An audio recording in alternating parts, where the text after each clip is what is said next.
Hello all and welcome to Cuppa Tea. Today we're going to be chatting shite about a few different things that piqued my interest.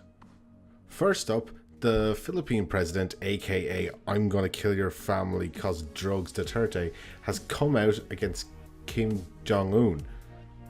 Okay, Duterte, who is ever the voice of reason, has said a few choice words about the little round king of La La Land, and I'm quoting here, "That chubby face, that looks kind, that son of a bitch." Well, that's Duterte for you. Giving with one hand and killing your family with the other, I guess. Now, Duterte the Destroyer has had a few headlines himself lately for fucking straight up murdering thousands of his own people because they got high in some sort of crazy act of addict genocide. So who better to tell the Korean short stack to cool his heels on the world stage? And if in some odd way you haven't heard, the Hermit World Champion has been trying his best to arm a mid-range missile with a nuke. And isn't that nice? Just like the kid in school that put dog shit on the end of a stick and chased people. But like a foot taller, and the stick can hit several nations, and the dog shit could glass a fucking city. This world is fucking nuts sometimes, you know? Oh, and keeping on the whole nuts thing, turns out Germany hates religion. Well, they do if the church is dedicated to an Italian pasta. I'm guessing they're still a little bit hung up about the war and how useful the pasta people turned out to be. Jesus Christ. But no, really, they've banned an advertisement for the, let me get this right now, Church of the Flying Spaghetti Monster. Oh, fuck me. At the entrance of a place called Templin, I think. But this pasta preaching papacy has a rebuttal. They say that they are a humanist organization. So I'm guessing that they don't think they're made in the image of God anyway. Moving on to something a little more grounded and far more infuriating is the recent news that well over 100 residential buildings have failed fire safety tests in the UK following that horrid fire in the Grenfell flats.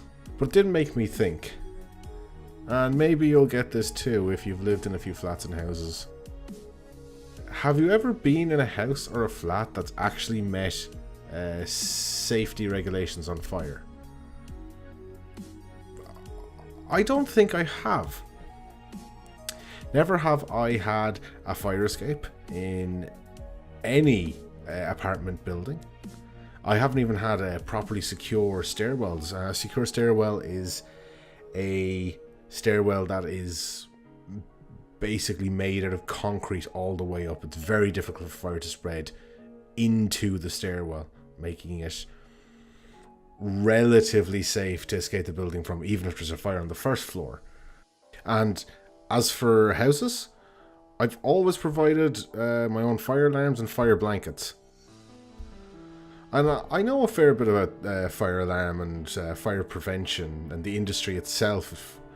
I know the standards that are demanded of it. But I've never seen any of them carried out in my own personal living arrangements. Not for me personally, anyway. Oh, and here's an amazing pro tip for anyone who's renting. Whether it be a house or if you're going to be in an apartment, this is a little more difficult to do. But just make sure that you can jump out of your bedroom window. Even if it means breaking a few toes or a leg, just make sure that you can jump out. Because it could genuinely save your life. If not, a fire escape is handy. Moving on to the last story.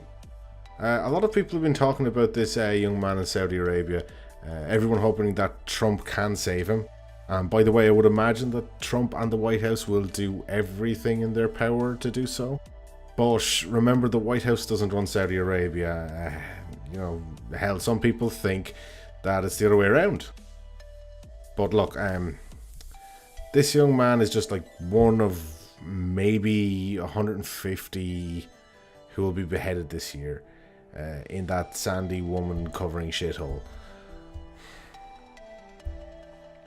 It would be nice if he lived But I don't think he will. You know, look, I may be surprised, but I don't think he will. He is literally just another person being sent to the block. You know, there's a poison in the Middle East, and it's going to spread before somebody says, you know, no more. And that may not even be in our lifetime. Peace is a very hard thing to overcome in order to do the right thing, and that's a very odd statement, but I think it does hold true.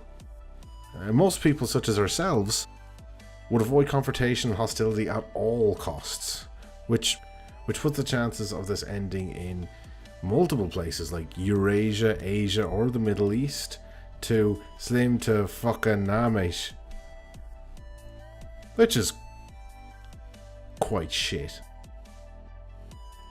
What do you think about this hot mess of the world? Is modernization on the horizon for the Middle East, even if it is a deeply religious modernization? Do fire regulations even matter if so many people ignore them? Can you really be held to a standard that so few follow? And if not, what does that really mean for all those people who died in that tower block?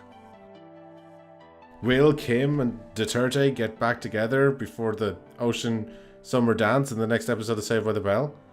Do you believe in the Great Linguini? I'll chat to you all below, and, you know, chat to each other too. And I'll see you all in the next cartoon.